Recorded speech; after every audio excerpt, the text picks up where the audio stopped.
Ni maonesho ya biashara ya kimataifa maarufu kama Sabasaba yanaendelea katika jiji hili la Dar es Salaam. Mtazamaji, muda huu ambao ninazungumza na wewe niko katika banda la NFRA. Hawa ni wakala wa taifa wa hifadhi ya chakula nchini Tanzania. Ni miongoni mwa washiriki muhimu wa maonesho haya ya Sabasaba kwa mwaka huu wa 2026 wako hapa. Tunaenda kuzungumza na afisa mtendaji mkuu wa NFRA ambaye atatujuza kile ambacho amekileta kwa mwaka huu katika maonesho haya. Karibu Sabasaba, karibu katika banda la NFRA. Mimi naitwa Andrew Komba, Dr. Andrew Komba.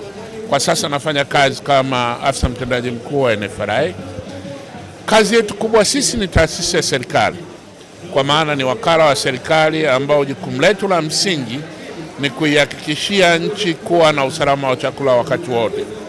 Kazi tunayoifanya kuweza kufikia jambo hili ni kuhakikisha kwamba wakati wote nchi inakuwa na chakula cha kutosha, kwa maana ya kwamba tunahifadhi chakula. Hilo ndio jambo kubwa. Na katika kipindi cha muda mrefu sasa tumekuwa tukiongeza uwezo wetu wa kuhifadhi, jambo ambalo linahakikishia nchi yetu chakula wakati wote. Viwango ambavyo vimewekwa na serikali kwamba tunatakiwa wakati wote katika kipindi cha miezi 6 Tanzania lazima iwe na akiba ya chakula isipungua tani 150, ambacho chakula hiki kunapotokea matatizo basi lazima kitumike kuhakikisha kwamba Watanzania hawapati njaa wakati wa uhaba wa chakula ndani ya nchi. Sasa sisi kama NFRA kwa sasa tuna chakula cha kutosha mara 4 ya lengo lililowekwa na serikali. Nilikuwa ninamaanisha tuna takriban tani 600 ambazo tuko nazo. Kwa hiyo yanapotokea matatizo tuna uhakika kwamba nchi yetu itakuwa salama kwa kipindi kisichopungua miaka 2. Tuna uwezo wa kuhakikisha kwamba chakula hicho kipo. Kwa hiyo hili jambo la msingi tumelikamilisha na tunalifanyia kazi na tunaendelea nalo. Lakini ukiniuliza nini tumekuja nacho sasa hivi NFRA, moja ya majukumu ambayo tunayatekeleza pia ni jukumu la uzungushaji wa chakula, kuuza chakula. Kwa sababu chakula hiki tunakihifadhi ili kisiweze kuharibika. Basi huwa tunauza mahindi, tunauza mpunga, tunauza mbaazi, tunauza dengu, tunauza mazao mengine ya mikunde ili kuhakikisha kwamba chakula kinakuwepo katika jamii yetu. Sasa kwa mwaka huu tunaoingia sasa, kwa maana mwaka wa fedha 26-27, NFRA imeongeza nguvu zake katika kuweza kuongeza thamani ya mazao ambayo tunayazalisha. Nyuma yako hapa utakuwa unaona kuna mifuko ya unga.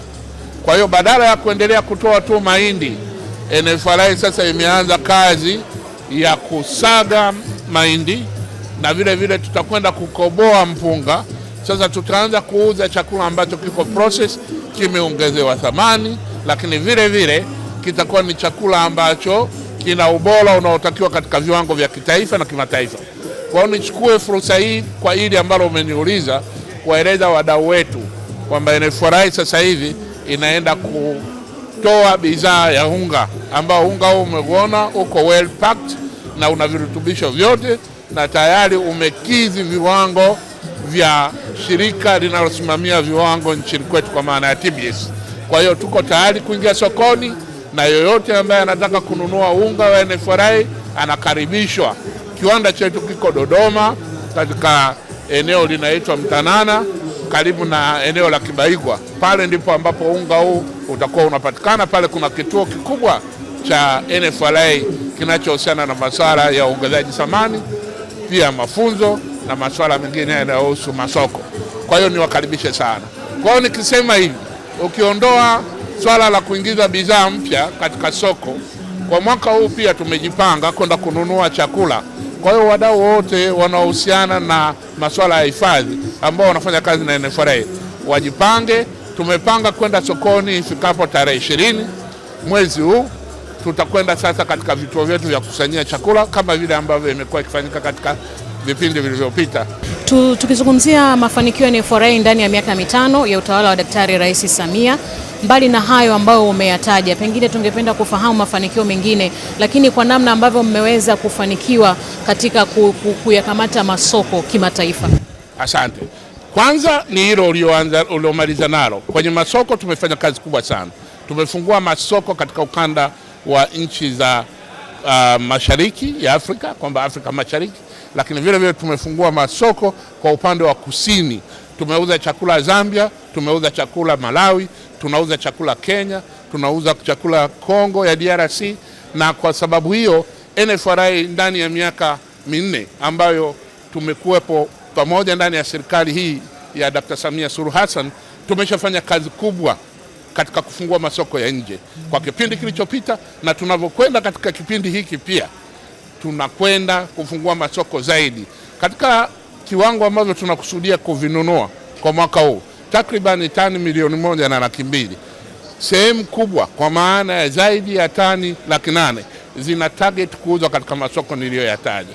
Kwa hiyo ni kazi kubwa ambayo imefanyika na inaendelea kufanyika. Naam, ni afisa mtendaji mkuu wa Wakala wa Taifa wa Hifadhi ya Chakula Tanzania NFRA, ambaye ameelezea ujio wao katika maonyesho haya, lakini na kile ambacho wamekileta ili nyinyi wa Tanzania muweze kujua kazi na majukumu ya taasisi hii ya serikali kwenu nyinyi wa Tanzania. Karibu katika banda lao sasa, wapo katika maonyesho haya kwa lengo zima la kukupa elimu wewe Mtanzania. Fika katika maonyesho haya, fika katika banda lao la NFRA hapa jijini Dar es Salaam katika viwanja vya Sabasaba. Mimi ni Kisa Mwepiana. Asante.